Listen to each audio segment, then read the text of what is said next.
Bismillahirrahmanirrahim. Assalamualaikum warahmatullahi wabarakatuh. Perkenalkan, kami dari kelompok 5 akan membawakan materi dengan tema upaya pemberantasan korupsi pada mata kuliah pendidikan anti korupsi.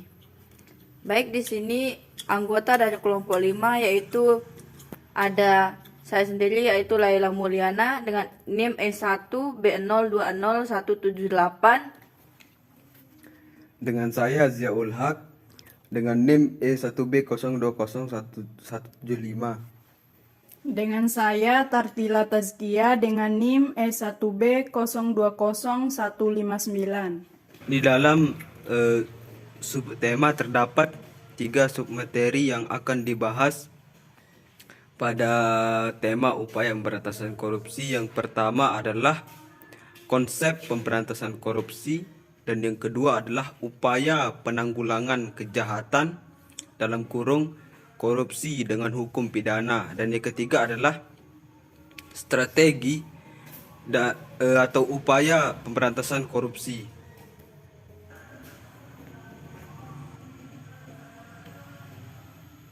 Yang pertama, konsep pemberantasan korupsi.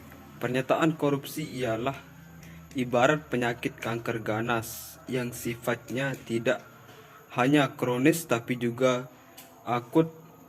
Ia menggerogoti perekonomian sebuah negara secara perlahan. Namun pasti penyakit ini menempel pada semua aspek bidang kehidupan masyarakat sehingga sangat sulit untuk diberantas.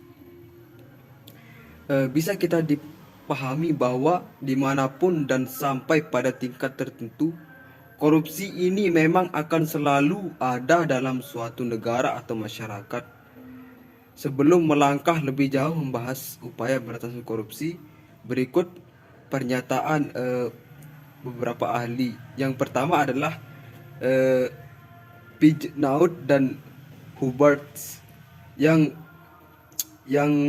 mereka katakan adalah bahwasanya sangat penting untuk menghubungkan strategi atau upaya pemberantasan korupsi dengan melihat karakteristik dari berbagai pihak yang terlibat serta lingkungan di mana mereka bekerja atau beroperasi.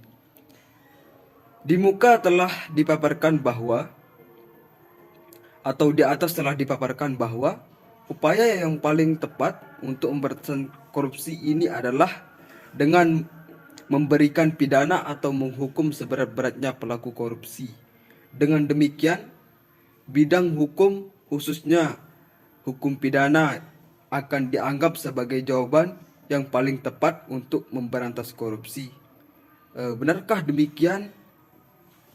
Baik, selanjutnya yaitu bagian kedua yaitu upaya penanggulangan kejahatan atau korupsi dengan hukum pidana. Yang pertama, menurut G.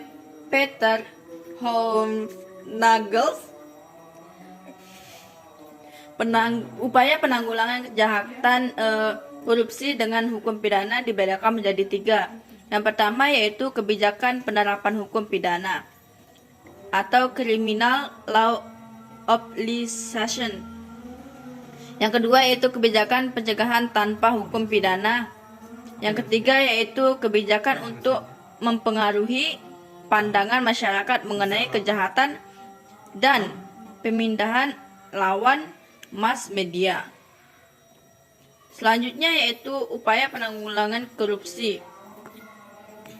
Di sini melihat perbedaan tersebut secara garis besar, upaya penanggulangan kejahatan dapat dibagi menjadi 2, yakni yang pertama melalui jalur penal dan kedua yaitu melalui jalur non penal. Secara kasar, menurut Barda Nawawi Arif, upaya penanggulangan kejahatan melalui jalur penal lebih menitik beratkan pada sifat represif atau penumpasan, penindasan, dan pemberantasan sesudah kejahatan terjadi. Sedangkan jalur non penal lebih menitik beratkan pada sifat preventif atau pencegahan. mungkin mengatasi kejahatan sebagai masalah kemanusiaan dan kemasyarakatan yang sangat kompleks. Nah, sasaran dari upaya penanggulangan kejahatan melalui jalur non-panel ini adalah menangani faktor-faktor kondusif penyebab terjadinya kejahatan, dalam hal ini korupsi, yakni berpusat pada masalah-masalah atau kondisi-kondisi baik politik, ekonomi maupun sosial yang secara langsung atau tidak langsung dapat menimbulkan atau menumbuh suburkan kejahatan. Langsung saja masuk pada poin ketiga, yaitu strategi dan upaya pemberantasan korupsi. Caroline Klein Harhuis menyebutkan 4 jenis atau tipe kebijakan pemberantasan korupsi.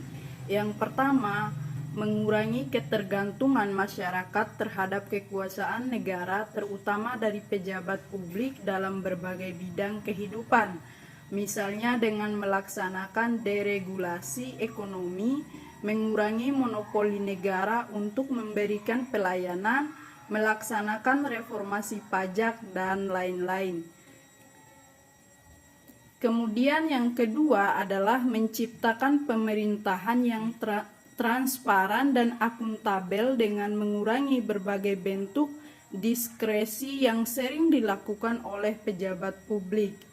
Kemudian yang ketiga adalah menciptakan situasi di mana masyarakat bisa memilih kemana meminta berbagai jenis pelayanan publik.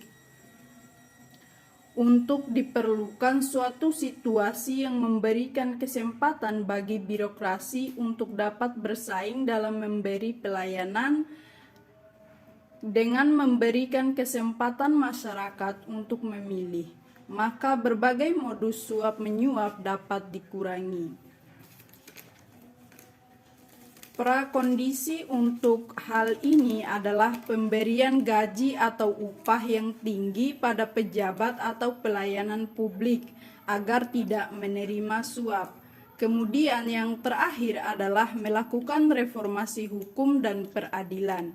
Reformasi ini dilaksanakan dengan merancang peraturan perundang-undangan yang dapat memberikan kepastian bahwa mereka yang melakukan korupsi akan dihukum. Demikian presentasi yang dapat kami sampaikan. Sekian, wassalamualaikum warahmatullahi wabarakatuh.